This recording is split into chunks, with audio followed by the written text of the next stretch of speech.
အားလုံးပဲမင်္ဂလာပါရှင်ဒီနေ့ကတော့လေခန်းရင်တီလေးနဲ့ရေချမ်းစီချမ်းလေးပေါ့နော်ငါးဟင်းလေးချက်စားပါရယ်ပြီးတော့နန်းနန်းမင်းလေးကိုနိုင်ချင်းလည်းအုပ်ထားပါရယ်ရှင်ဒီငါးဟင်းချက်ရအောင်လွယ်တယ်ပေါ့နော်ဒါပေမဲ့တော့ကြတော့အိမ်မှာအလုပ်တစ်ဖက်ကကလေးတစ်ဖက်ကဖြစ်တဲ့အတွက်ကြောင့်ဘလို့အမြန်ချက်တယ်ဆိုရင်နီလန်လေးပဲဖော်ပြသွားပါမယ်ရှင်ပထမဦးစွာခန်းရင်တီလေးတွေကိုအခုလိုပလန်နာနဲ့အရင်ကြိတ်လိုက်ပါရယ်နော်အဲ့ဟာတအားကိုလွယ်ပါရယ်ရှင်ပလန်နာနဲ့ကြိတ်ပြီးအခုလိုမျိုးကြက်သွန်လေးတွေကိုမြန်မြန်ဆန်ဆန်ပေါ့နော်လီချွတ်ထောင်းလိုက်ပါရယ်ဒါလေးလီချွတ်ထောင်းပြီးပြီဆိုရင်တော့ဒါစီတက်ပါမယ်ရှင်စီတက်တာရတော့ထုံးစံအတိုင်းပဲပေါ့နော်အဖြူတွေပဲတက်မယ်တော့ကတော့ဟိုကျက်သွန်အနေလေးတွေကိုအရင်တက်မှာပေါ့နော်ပြီးတော့ဒီကျက်သွန်တစ်ဝက်ကတော့တခြားဟင်းချောင်းမှမလို့ချထားသေးရပေါ့နော်ဒီကျက်သွန်အနေလေးတွေကိုအရင်စီတက်မယ်ကျက်သွန်အနေနဲ့ဒီဂျင်းနဲ့ကျက်သွန်ဖြူနဲ့ထောင်းထားတာတွေကိုတော့ကစနစ်မုံလေးနဲ့အရင်စီတက်လိုက်ပါရဲ့ရှင်အဲ့ဟာလေးတွေလေးခြောက်သွားပြီဆိုရင်ခုနကကြိတ်ထားရဲ့ခင်းညင်သေးလေးကိုလောင်းထည့်လိုက်ရုံပါပဲရှင်ဒီငါးရင်ချက်ရတာအားကိုမြန်ပါရဲ့နော်10မိနစ်15မိနစ်ဖက်အချိန်ပေးရပါရဲ့ရှင်အဲ့တော့ဒီခင်းညင်သေးလေးတွေကိုအရင်ကြက်အောင်လို့အဖုံးပိတ်ပြီးတော့မီးပြင်းပြင်းနဲ့အရင်ဆုံးတည်ထားလိုက်ပါမယ်အဲ့တော့ခင်းညင်သေးလေးတွေကအခုလိုမျိုးအနှစ်ပေါက်သွားပြီဆိုရင်တော့ကအရသာထည့်ပါမယ်ရှင်အဲ့ဒီမှာငပြားလေးနည်းနည်းထည့်တယ်ပြီးတော့စားလေးလည်းနည်းနည်းထည့်ရပါရဲ့နော်ပြီးရင်အချုံမုံသုံးတယ်ဆိုရင်အချုံမုံထည့်ပေါ့နော်တော့ကြတော့အချုံမုံမသုံးကလေးပါစားမှုအတွက်ပေါ့နော်ဒီတိုင်းရိုးရိုးလေးပဲချက်ပါရဲ့ရှင်ပြီးတော့ရင်ကဲခုနက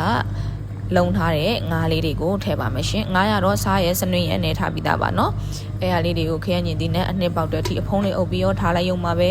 ဒါလေးကိုတောင်းနေကြရင်လေဒီဟာလေးကိုပေါ့နော်ငါးလေးကိုဟိုဘက်ဒီဘက်လေးလှန်ပေးပြီးတော့ရေများများထည့်ပြီးတော့တစ်ခါရဲတဲထားလိုက်ရုံပါပဲရှင်ငါးဟင်းတရားဒါအောင်မြန်တယ်ပေါ့နော်အဲ့ငါးဟင်းတဲထားတော့မှကိုတခြားဟင်းချက်မယ်ဆိုလဲခြားဟင်းအတွက်ကိုပြင်ဆင်လို့ရပါရဲ့ရှင်ဟိုအလုပ်တစ်ဖက်နဲ့ကလေးတစ်ဖက်နဲ့ဆိုအခုလိုမျိုးပဲလုပ်ရတာပေါ့နော်ဘယ်နည်းလဲကလေကိုအတွက်မြန်ဆန်မလဲဆိုတာကိုလေကိုဘာသာကိုပဲဟိုချိန်စရတာပေါ့နော်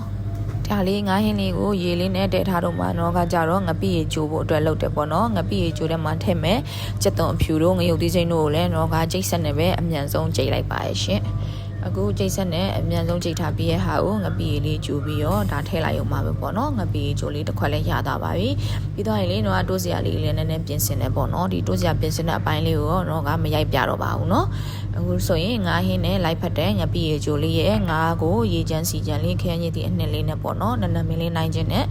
ချက်ထားတဲ့ငါးဟင်းလေးရဲ့ပြီးတော့တိုးစရာအစုံလေးနဲ့တော့ကထမင်းလဲစားကအောင်ပြင်ဆင်ရသေးရပေါ့နော်အခုလိုမျိုးလေးတွဲဖက်လိုက်တဲ့အချိန်မှာတကယ်ကိုလိုက်ဖက်တဲ့ဟင်းမွေးလေးရရှိမှာဖြစ်ပါရဲ့ရှင်အခုလိုအဆုံးထိကြည့်ပေးကြတဲ့အတွက်ကျေးဇူးအများကြီးတင်ပါတယ်နော်နန်းနန်းမင်းကြိုက်တဲ့သူဆိုရင်တော့နန်းနန်းမင်းကိုအခုလိုမျိုးနိုင်ခြင်းထည့်လို့ရပါရှင်နန်းနန်းမင်းမကြိုက်ဘူးကို့မှာလေးရှမ်းနန်းနဲ့အရွက်လေးတွေပေါ်ရဲဆိုရင်လည်းရှမ်းနန်းနဲ့အရွက်လေးထည့်ချက်ပါနော်ဒီနိုင်ငံမှာကြတော့ရှမ်းနန်းနဲ့ဝယ်ရလည်းရှားတယ်တိတ်လည်းမတွေ့လို့ပေါ့နော်ဆိုင်တိုင်းလို့မှလည်းတိတ်ပြီးမရှိတဲ့အတွက်ကြောင့်တော့ငါ့ကိုရှမ်းနန်းနဲ့ကြိုက်ပေမဲ့ရှမ်းနန်းနဲ့ထည့်ပြီးတော့မချက်ဖြစ်ပါဘူးရှင်ငါဟင်းချက်ရင်တော့အခုလိုမျိုးလေးကိုလိုမျိုးရေချမ်းစီချမ်းရေများများလေးနဲ့ချက်ကြတာကြိုက်လားဒါမှမဟုတ်ရင်ရိုးရိုးစီပြန်လေးပေါ့နော်အဲ့လိုလေးချက်ကြကြိုက်လားရှင်တော့အကြောင်းအခုလိုမျိုးရေချမ်းစီချမ်းလေးကိုစားရတာပို့ပြီးတော့ကြိုက်ပါရဲ့ကြည့်ကြည့်ပါအောင်နော်အများကြီးပါပဲနော်ရေစီချမ်းလေးနဲ့ငပိရေချိုးလေးနဲ့တွဲဖက်ပြီးနေလိုက်ရင်တကယ်ကိုစားကောင်းတော့ပါပဲရှင်ဆုံးထိကြည့်ပေးကြတဲ့အတွက်ကျေးဇူးအများကြီးတင်ပါတယ်နော်